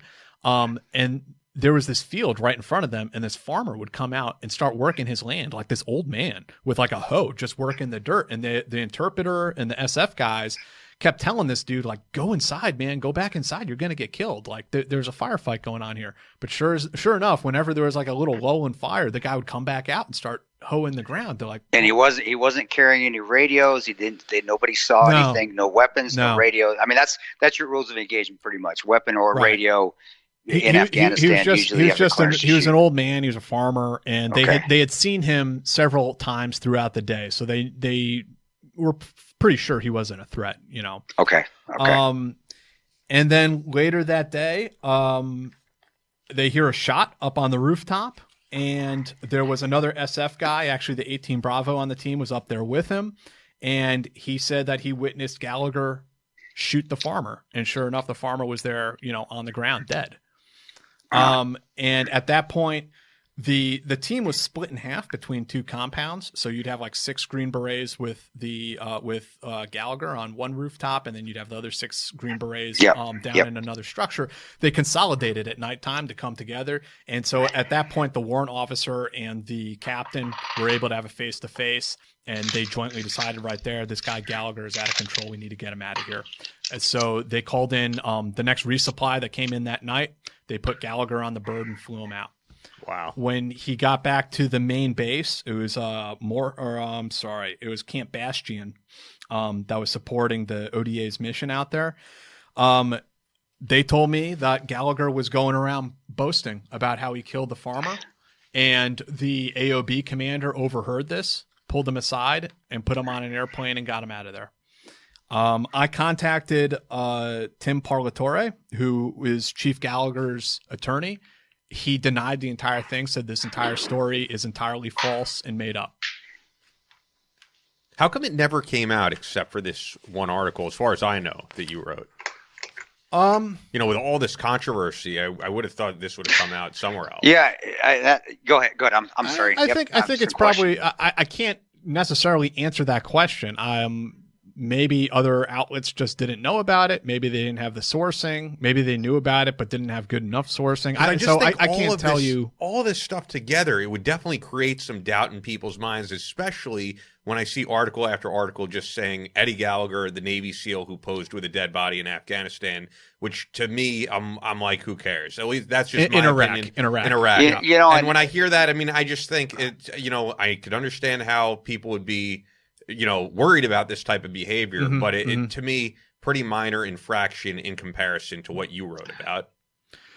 Yeah. I like I said, I talked to SF guys. I could not tell you what goes on in newspapers around the country or, courtrooms or anything. I mean, that's a whole other can of worms. I think that everyone is focused on Iraq, and this just was, off the beaten path maybe for them. But I couldn't tell you. Yeah. I would recommend, if guys are going to, especially speaking directly to the ODA, it sucks that you may have to use your true name. Look what happened. I mean, it does. You're going to lose your job. You're not going to get court-martialed. You're going to lose all of your friends. But I'll tell you you're that going to lose. now. Hey, look, join the effing club, guys. Yep. Look over here. So, and that's what I would say to the ODA guys. Say something. If you're going to say something, don't say anonymous. I can't use my name. If you're not willing to put your name out there, and I'll say that to anybody that wants to talk. Even talking to the whistleblower for the Ukrainian bullcrap that's going on. If you're not willing to use your name, shut up. Just don't even say it. If you're not willing to stick your neck out there and fall on that grenade for something that's right, and if they are telling the truth, they are right. They're correct. That's murder. Well, I totally agree with you, Chris. But you also have to put yourself in their shoes. Like, look at these guys who came out and testified against Gallagher and what happened to them. Yeah. I mean, they're done. You're exactly. So you're right. No, and you know the deal, man. Like, if either of us or in our peer group is very insular, and if you say anything that grinds against the groupthink, I mean, they will burn you to the ground. Or they'll try to. That's for sure. So, I mean, you either better have really thick skin and not give a shit, or you're gonna pay some consequences. You're gonna be. You have to willing to maybe you're gonna have to find other work. It's just how it is. But for me, I was the same way as I guess I didn't know more about this, and if this did happen, and I will say if, because we don't know, we weren't there. I'd like to believe ODA guys. I know a lot of guys on the ODAs. A lot of them they're very honest. There's dirt bags in every unit, and there's awesome dudes in every unit.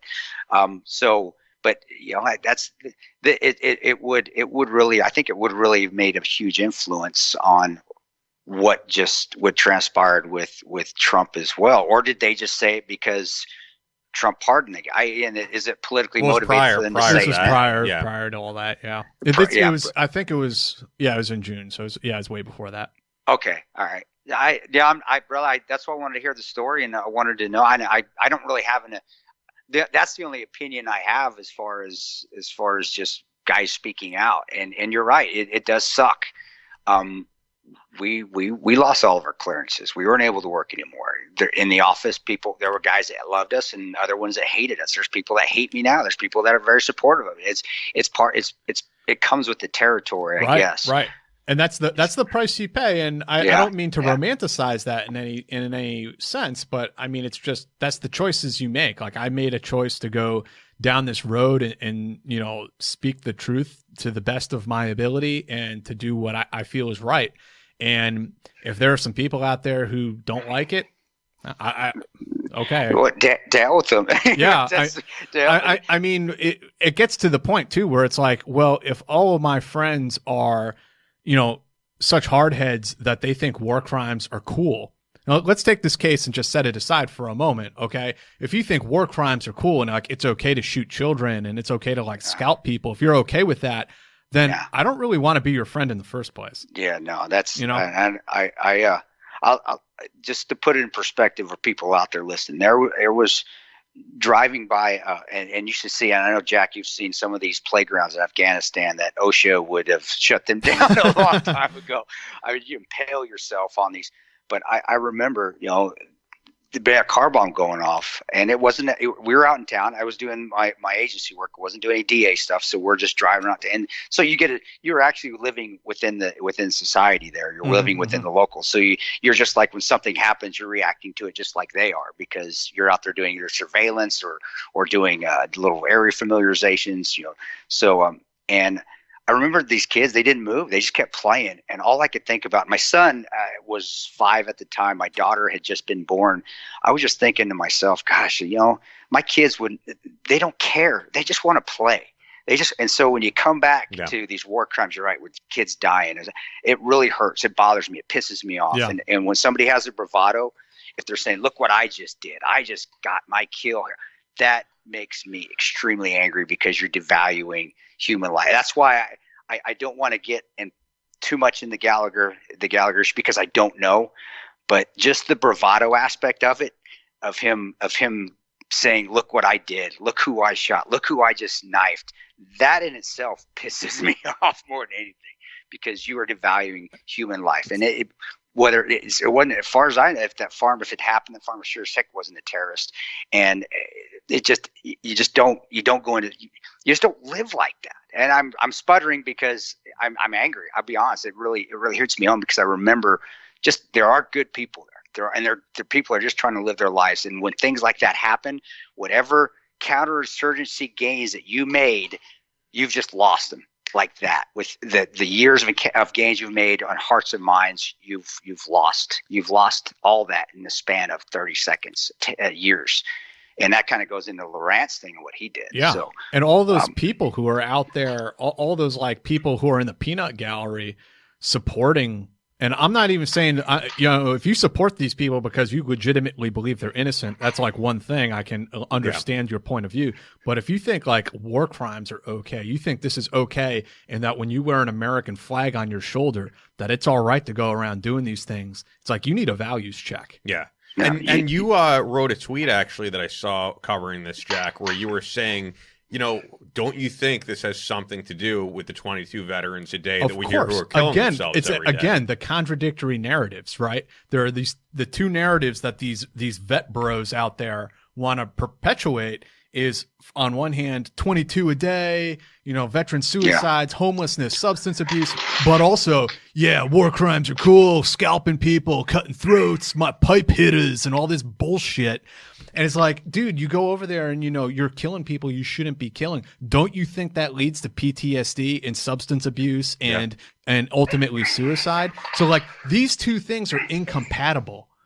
The two narratives just don't work in tandem with one another. Where the politics come into it, when you get off Gallagher, or you can even look at Gallagher's teammates that reported on him. And again, I don't know them. I have no idea. But on the other side, with the 82nd Airborne in Lowrance's case, you pardon Lowrance, who was convicted.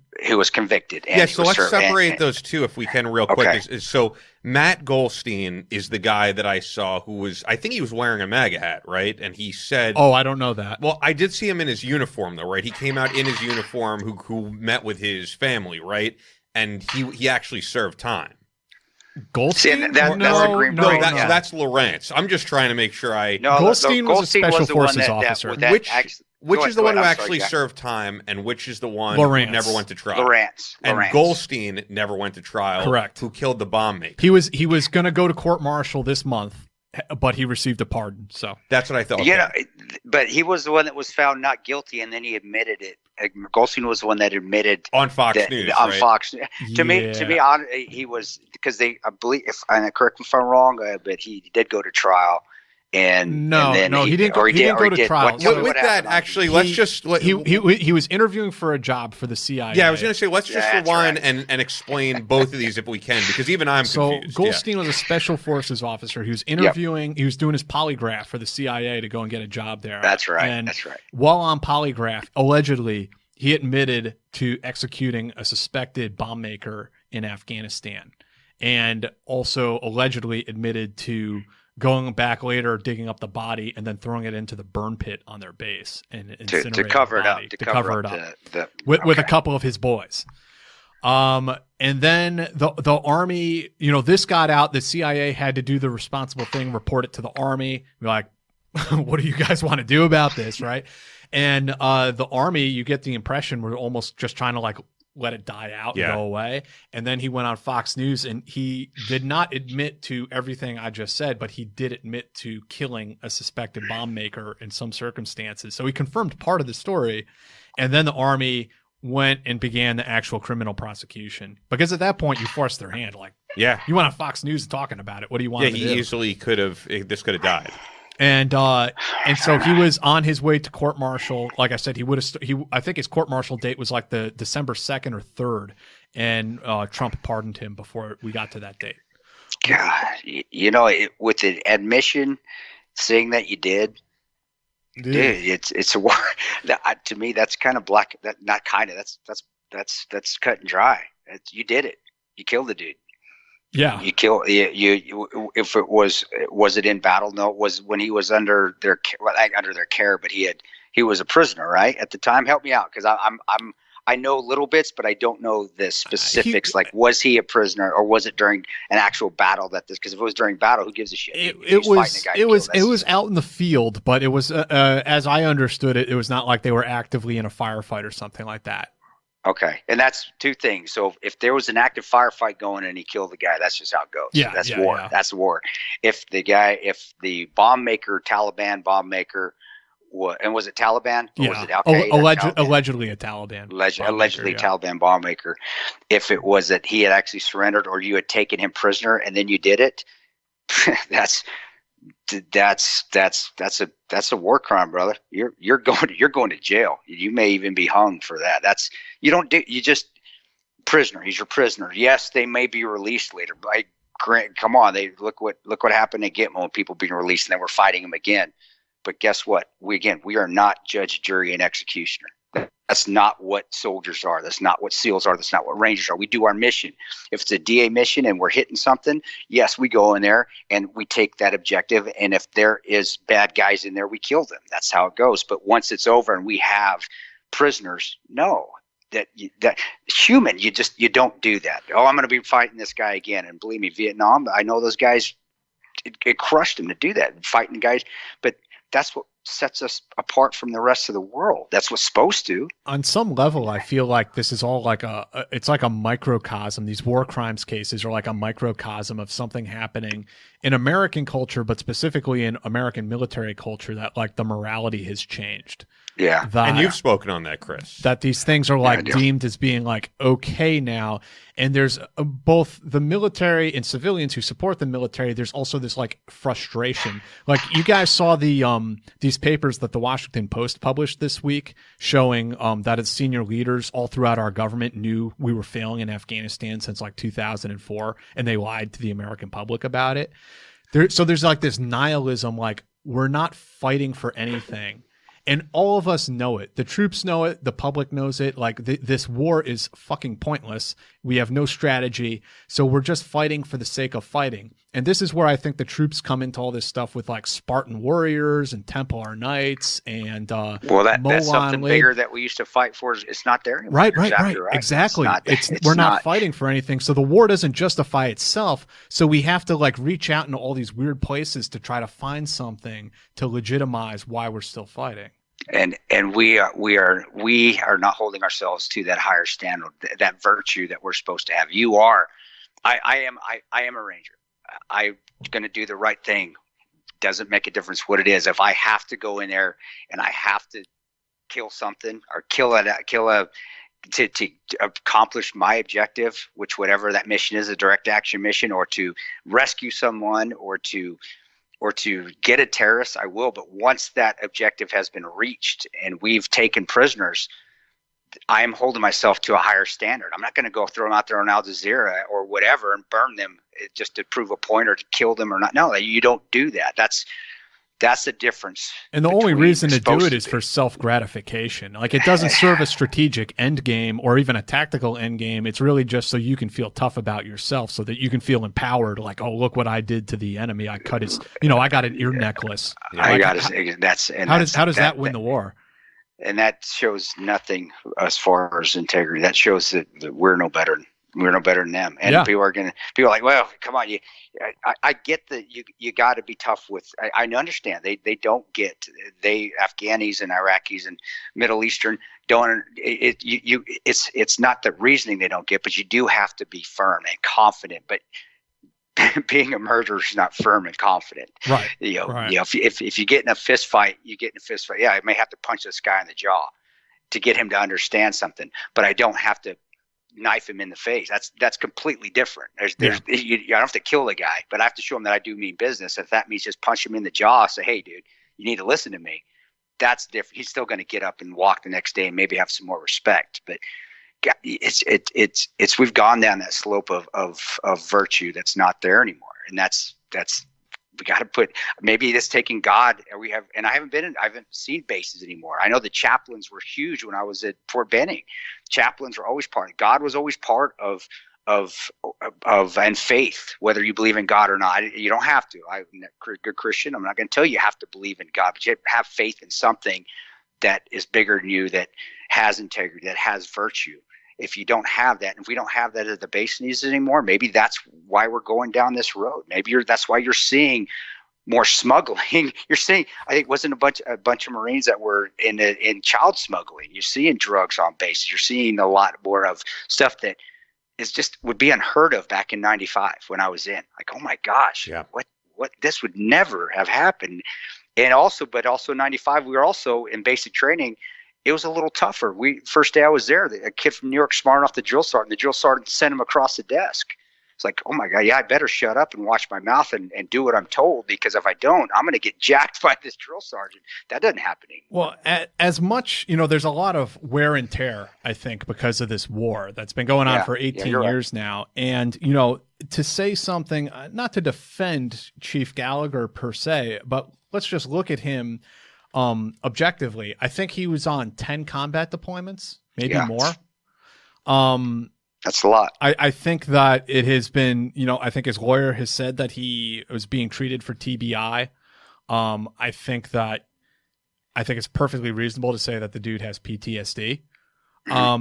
Is it possible that a Navy SEAL or an Army Ranger is a really good guy his first deployment, his second deployment, his third deployment, but by the time he gets to deployment 10, he's just seen some things. He's been through some trauma in combat, and he's not the same 18, 19, 20, 21, 22-year-old guy that had values, that believed he was fighting for something, that now he has become a different person. You're spot on. I think it's 100%. You can say that, and it takes a person to get through that and get over that, or just to say no more. You can't do it. Maybe there should be limitations as far as how many times you can deploy within the military. You can't do more than 10 deployments, or you can't do more than 8 deployments, or you have to take an extended break. Yeah, I don't know what the answer is, but as far as that, but to answer your question, of course it does. I did 10 years, 10 years of deploying, and there were times I was messed up. I came home and my father-in-law was at the house, had cancer, and I didn't want him here. I'll be, I love my wife, love her to death, but I didn't care. And I should have had more empathy, and I didn't. I was like, yes, just get me out of here. I don't want him here. This is awful. And he ended up passing away in our bedroom. And I had no empathy, because I just didn't feel anything. Right. And that was right. No. So obviously, yes, I can tell you for a fact, yes, it does, after so many years of deploying. But also that doesn't excuse the act. And I've had the opportunities myself to literally get away with murder. And I didn't. Why didn't I? Because it's not the right thing to do. It's not the Christian thing to do. It's the faith way. It's not the human thing to do.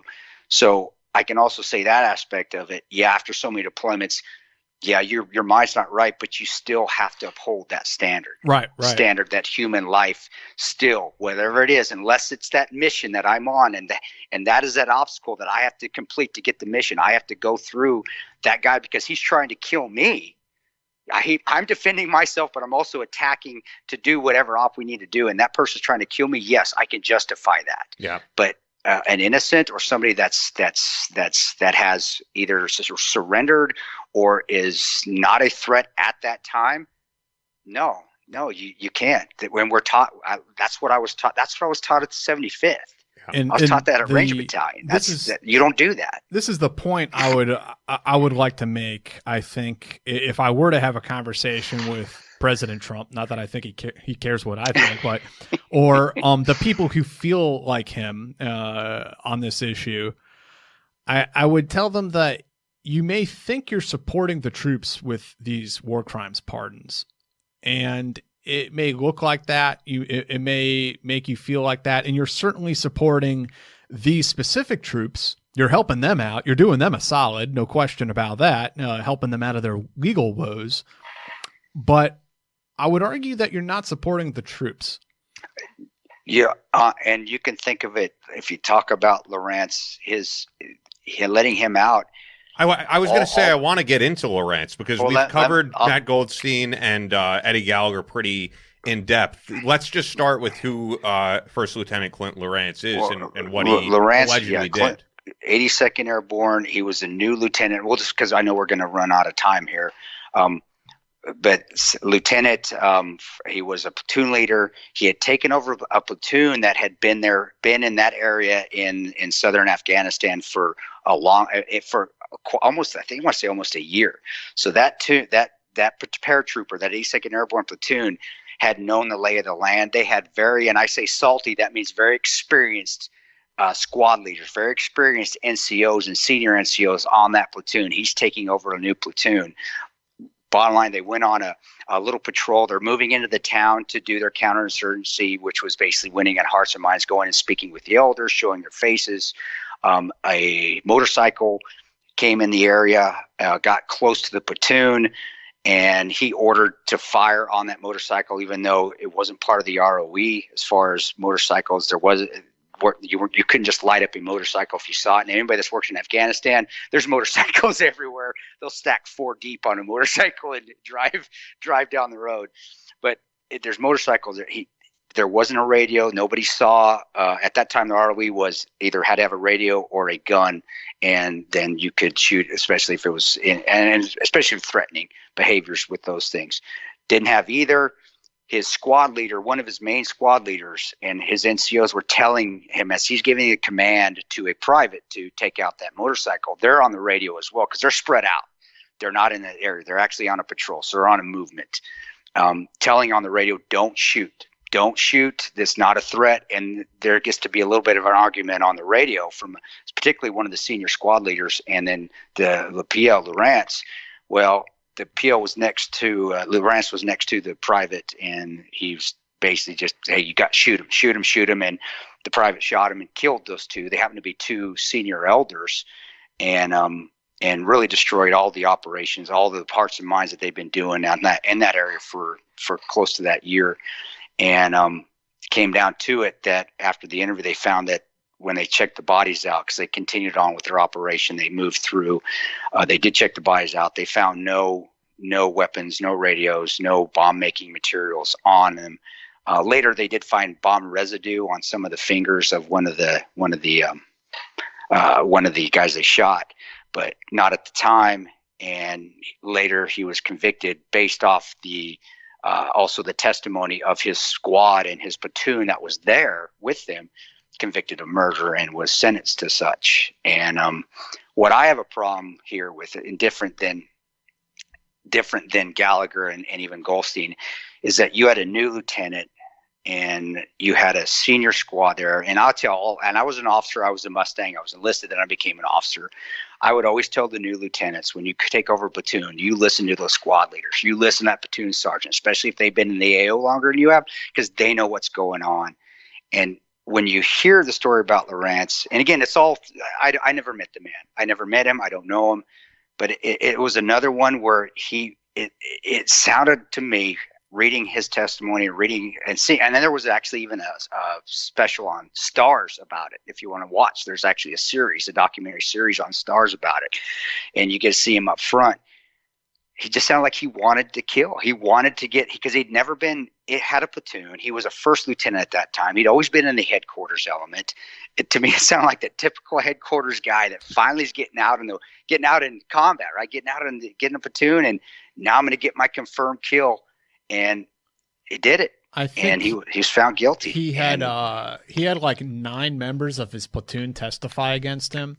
And that bothers me because it wasn't just E3s and E4s. We're talking E6s. We're talking E7s. We're talking other platoon leaders of other platoons who had been in the area. When you have that much, and that's respect, and you have respected squad leaders that say, no, this was wrong, I tend to believe those squad leaders. I will, because They know what's going on. They've been there longer. I read that he was only in the platoon for, I think, 5 days, and he was convicted of a separate crime on each one of those days at trial. Wow. Because it was the killing. It was also like intimidation, trying to cover stuff up. And with kids, intimidation with kids and guns. And there was an incident at one of the guard towers where he was telling, one of the guy pulling tower guard to shoot at children. To scare them away. I mean, and I've been in Afghanistan. I've worked in Afghanistan for many years. I have a lot of respect, especially for the children out there, and most of those people out there. They don't all hate Americans, guys. Yes, the Taliban does. Yes, there's remnants of Al Qaeda in there. Of course, there is. But no, I looking at that and being in situations, not exactly, but similar, where I could have shot and I didn't, made the right decision not to. Not listening to the guys that were been there, that knew more than he did. This was wrong. Where Gallagher, I can say, you know what? I don't know. I don't have a problem with him being out, because I don't know. I really have no idea. He did go to trial and he was acquitted. Yeah. So he was actually he was in prison for a while. Yeah, he was in Leavenworth and I could be wrong, guys. It could have been 10 years. I mean, it was quite a few years, and they just finally pardoned him along with the other 3. So I don't think he should have fell in with the Golsteyn and Gallagher. I think this was completely separate. I really do, just because of the facts that were there. And with you go back again with the PTSD, what I wanted to come back to, and why I'm telling this, is that by releasing Gallagher, there were some E3s and E4s on that squad, on that platoon, that are completely decimated because of this, because they thought they were doing the right thing. They thought that because they were changing that territory for the good. It would take them months. They were seeing that they were over there for something bigger, that they were helping that local community there, local Afghanis there, and they saw that incident destroyed it all. You're talking about Lowrance. Yes, Lowrance. Yeah. I'm sorry, Lowrance. And them pardoning Lowrance I hope they don't. I just, and I didn't know much about them personally. I just knew this until I watched a few of them interviewed on Stars. And you have to take the media, and even on TV, you have to take that into consideration. But as an E3, seeing something like that, knowing it was wrong, and now the person that maybe they felt that was accountable for it, that they got justice for, is saying, nope, he's going to get pardoned. You've just created, you're hurting. You're not helping. You're helping Lowrance, but you're hurting the other guys, those 9 guys, those youngsters that were E3s and E4s.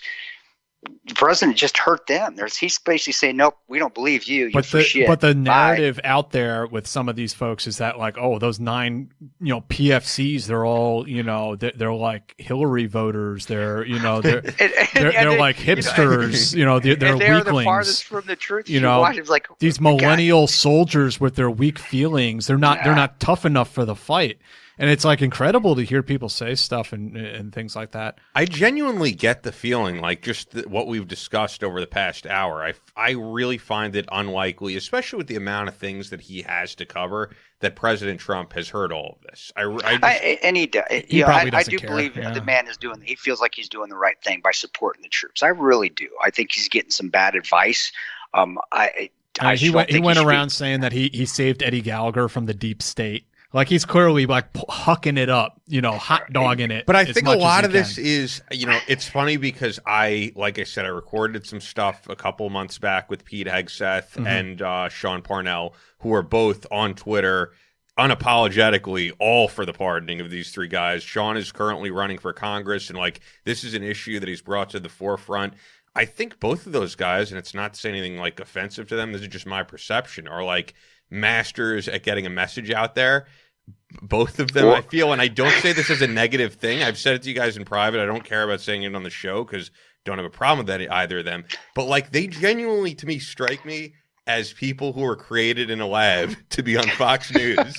Like, that's and they're very good at putting out this message that these are patriots, these are great men, and it's almost like everything that we've said in the past hour, they don't even want the public to hear because it would screw up the messaging that they've put out there, that everyone who serves is a hero And it's about supporting our troops. And, you know, life is not black and white. There are people who join the military for all types of reasons. There are great people who want to serve this country. It shouldn't be a blank check. Yeah, and of course, just like any other group of people, just like if you talk about white Americans or black Americans or anything, you're going to have people in that community, just like veterans, who either through all these deployments, as you said, have become different people or are just not good people. Right. And you're spot on. I know Pete. I'm friends with him. I think he's wrong in this case with Lowrance. The other two, I will plead the fifth on the other two, just because I you know what, I just don't. I don't know. There's, you know, I shouldn't say I'll plead the fifth with Gallagher. I think Eddie should enjoy what he's won and go away, because I think he's just going to bring more pain on himself the more he's out there. He's won. Hey, you won, brother. You got your retirement. You got reinstated. Don't get in this public I'm just warning you as one that's got into it. Don't get in this public figure thing. You don't want to be in there. He definitely already has. Yeah, well, especially I know. You don't want that. I know that the book is currently being written. So well, yeah, I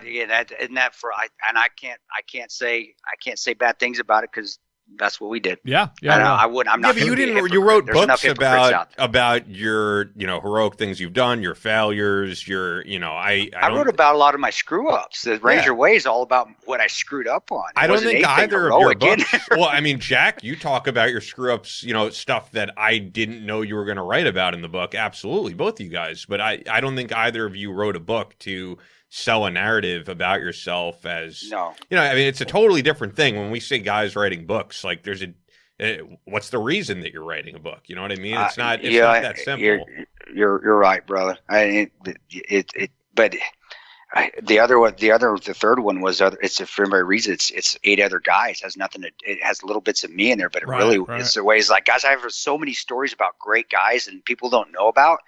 I have the opportunity, because I'm not with Simon & Schuster. I'm with their competitor. Just to let you know, Hachette is better. I don't care, Simon & Schuster. Hachette is better. We still want your sponsorship, though, Simon & Schuster and Hachette. We want both. I really do, because I want Brad Thor on the podcast, and he's going to come on. And now I got to talk to, like, the people there and be like, buy live reads, please. I just wanted to say I agree with you on that, Chris. That, you know, look, Gallagher went in front of a jury of his peers and was acquitted. And like you said, man, maybe now it's time to ride off into the sunset. You know, you got your freedom.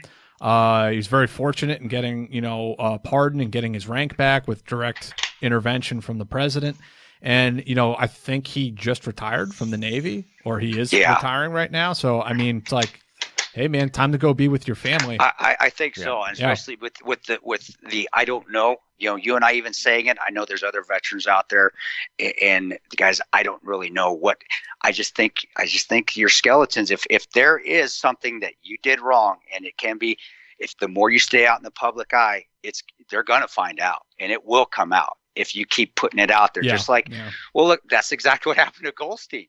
You did something wrong, brother. You were cleared of it. You were done. And you kept putting out there, and guess where you finally bit you in the ass? When you went on Fox News and you admitted it. You should have just shut up and just went and rode off in the sunset. The same thing could happen. On the Rance thing, I really feel like he just, by this decision, he may have saved Lawrance's life, but you just destroyed 9 other guys' lives and whoever else in that platoon that knew that shoot was wrong. And any other soldier who's thinking about coming forward and saying, hey, I saw something that wasn't right. Yeah. Well, it's like, what good is it going to do? They're just going to get pardoned anyway. Exactly. So, I think it sets a dangerous precedent, man. And that's why I wanted to do an episode on this. And, you know, we'll have Jack back on to talk more fun stuff. But it was fun. We're having a good time. No, I agree. But I was going to say, wrapping things up, because we only have a few minutes left, is I did want to mention, actually, I think something kind of fun. Remember I was saying to you that the most listened to, the audience that listens to the show most is Chicago? I love Chicago. Best city in it is. Sorry, New York. Sorry, Los Angeles. Sorry, San Diego and Denver. Chicago's the best city in the world, and especially the United States. I love Chicago. So the cool thing though with SoundCloud is they keep us updated on like where the biggest audiences are, what countries have listened to the show, and then now with Spotify actually tracks what music artists that listeners of the podcast listen to. So I think it's pretty cool. So I compiled all this. Currently, this is in order. The biggest audience is ranked by city of Battleline podcast. Los Angeles, Chicago. Chicago's now second. Dallas, New York City, and then Miami. And then these are all of the countries that have listened to the show, which I think is really cool considering we're on our 6th episode. So these are all the countries that have listened thus far. Canada, the UK, Australia, Germany, Portugal, South Africa, Brazil, France, Ireland, the Netherlands. I'm going to say, and I'm going to preface this, I know Puerto Rico is a province of the U.S. before someone fact checks me here, but it's ranked in there as a country. So Puerto Rico, Sweden, Korea, Israel, the Philippines, Gibraltar, the UAE, United Arab Emirates. That's all the countries that have listened so far, which is pretty cool. You're international, man. Yeah.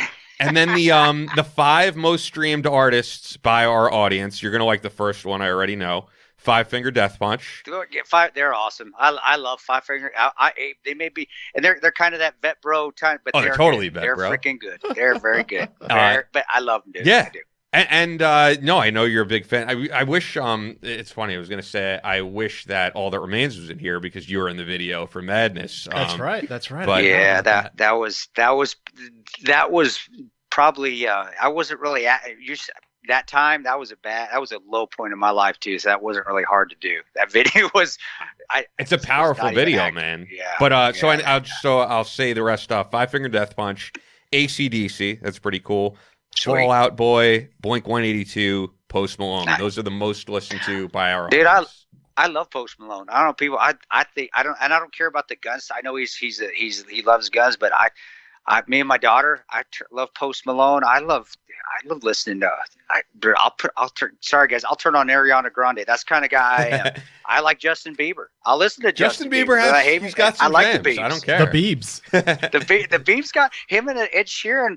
That's even though it's an older song now with something about going to a party or I forget the name. I love that song. I am the same way in that literally my iPod will go from Slayer and the Acacia Strain to Gloria Estefan. And I don't give a shit. That's what I listen to. My workout, I got Five prove. Finger Death Punch, and it goes right to Elton John. There you go, guys. I'm not lying to you. I'm still standing. That's a great song. You listen to the words, and and Elton John rocks. People can hate him. I don't care if he kills it. Him, Queen. I love Queen. I love all that. I love George Michael. And so that's where I hope people don't pinpoint and those stereotypes out there in LA, guys. All us guys in the military, we love Five Finger Death Punch. We love our All That Remains. We love our AC/DCs, but we also love our Elton Johns. We also love our George Michaels, and I also love my Michael Jackson. I got my Michael Jackson on my R&B playlist too, all new and old. So there you go. Don't stereotype us either. I hate this whole culture now where it's the cancel culture because of the stuff that came out about Michael Jackson. Oh boy, here we go. I was just gonna say, as an artist. I will never let that affect me from loving Michael Jackson. I mean, you put on You Are Not Alone, you put on any of that stuff, man. Smooth Criminal. I don't think anyone doubts that he was, he was a talent. Yeah, but I don't like that now. How did you see? I mean, I'll cover this real quickly because we got to wrap up. But our mayor, who I don't like, de Blasio, was criticized for dancing to "I Believe I Could Fly" because they're like, "Do you know that's R. Kelly?" And it's but it's a great song, man. You're saying you can't. If you put on "I Believe I Could Fly," I am going to sing along. I know R. Kelly did terrible things, pissed on underage women. Well, not to make anything funny of it. I mean, that's literally what he did. But he made great music. What do you have? What kind of mental state to be on to pee on somebody? That's just. Especially underage girls, and then film it and be like, but that's not me on the tape. Hey, bro, I got the seat. I know that's not me. I love the Dave Chappelle. I remember when they did I want to pee parody on of it. you. But I got the very first R. Kelly when he was with Public Announcement. R. Kelly Public Announcement. I got that CD. It was I love R&B. That was one of my first CDs. It's sitting down there with Shy. It's sitting down there with Keith Sweat. It's sitting down there with my Michael Jackson stuff. New Edition. When I listen to all that. But my Jamiroquai CD. Yes. Classics. Yeah, I'm glad we're getting on a lighter note too, because I was feeling like, man, we're really dark. People aren't going to laugh at this one. Went from Kate Hyde, which tells about upskirt stuff, and now we're talking about. I had a lot of fun with Kate Hyde on the show though too, because her whole thing too is that she likes to have fun with politics, you know. So she even talked about how when she was writing for American Military News, they wanted her to write all these serious topics. And she's like, this isn't what I do. I write like funny shit on Twitter about, you know, like I will always love her tweet that went viral where Bounty was putting like, you know, hashtag like women are strong on their paper towels, and it was up on Twitter, and Kate Hyde tweeted it out with finally a company progressive enough to put women on cleaning products. Like, that's Kate Hyde. She thinks of really funny stuff like that, and she's like a pretty girl, and you know, people dig it. She's got an awesome online presence because of it. And I even said that to her during the show, that like if a guy tweeted it out, it wouldn't get as much attention. But they're like, oh, an attractive girl who's able to have fun with this and make fun of herself. I think people dig it. But anyway, speaking of music, hilarious. As we get out of here, you'll probably hear Mark Slaughter in the background, who gave us permission to use Never Given Up as the outro music. Intro music is by Jinx. The song is Fails. But as we're wrapping things up, I got to let you know one last time, Fort Scott Munitions is a manufacturer of multi-federal patented solid copper and brass CNC spun ammunition. It's designed to tumble upon impact in soft tissue, leaving devastating wound channels for faster bleed out and quicker incapacitation. This ammunition was originally developed to innovate and improve on the standard of military-grade ammunition design. It was found that not only did the TUI ammunition outperform competitors in the self-defense industry, but it quickly became apparent that it would be a top contender for hunters alike. With the ammunition being CNC spun, the tolerances are some of the tightest on the market, ensuring that you receive the same results with each pull of the trigger. Fort Scott Munitions is available throughout privately owned businesses in all 50 states, as well as directly online through www.fortscottmunitions.com. That's FortScottmunitions.com. Use exclusive promo code Battleline for 15% off your order, only available to listeners of the Battleline podcast. Fort Scott Munitions is a proud supporter of Chris Peranto, Battleline Tactical, and us, the Battleline podcast. And go check out Jack's live stream, which is the Team House on YouTube with Dave Park. And 275 Ranger, that's Peranto acceptable. Yes. And the next time Chris is in town. Yeah, the next time Chris is in town, it'd be cool to get him in Brooklyn and do the live stream as well. And follow Jack on Twitter at Jack Murphy RGR, on Instagram at Jack McMurph. Pick up your book, Murphy's Law, which in terms of admitting failures and also successes, I mean, your book goes the good, the bad, and the ugly. It's all there. That's what I love about Rangers, bro. That's the brotherhood of Ranger Regiment, is that all of us, we are all screw ups, and we all have overcome our screw ups. I love Regiment. We fail left and right, and nobody quit, and that's what I love. And nobody's afraid to talk about it. Just some of us have a platform, and we're blessed to have a platform to write about it. But I think every Ranger, if they had the opportunity to write a book, would say the same things that we all Chris, hate. We screwed up so many times. We just look. I don't say this to like kiss ass on your podcast or anything, but I mean, I was kind of inspired by you when I interviewed you on our podcast, me and Ian, and going to your book signing and meeting you and everything else, because through what you were saying and what you were writing about, I realized, you know, this was prior to me writing my book, and I realized, like, okay, this doesn't have to be a whole book of me just tooting my own horn and talking about how great I am. You can talk about your dark periods in life and your failures and these sorts of moments as well, and kind of use those as teachable moments that you can share with other people and say, like, hey, man, like, this is what happened to me, and like maybe these are some things you could think about to avoid, so you don't have to go through all of this yourself.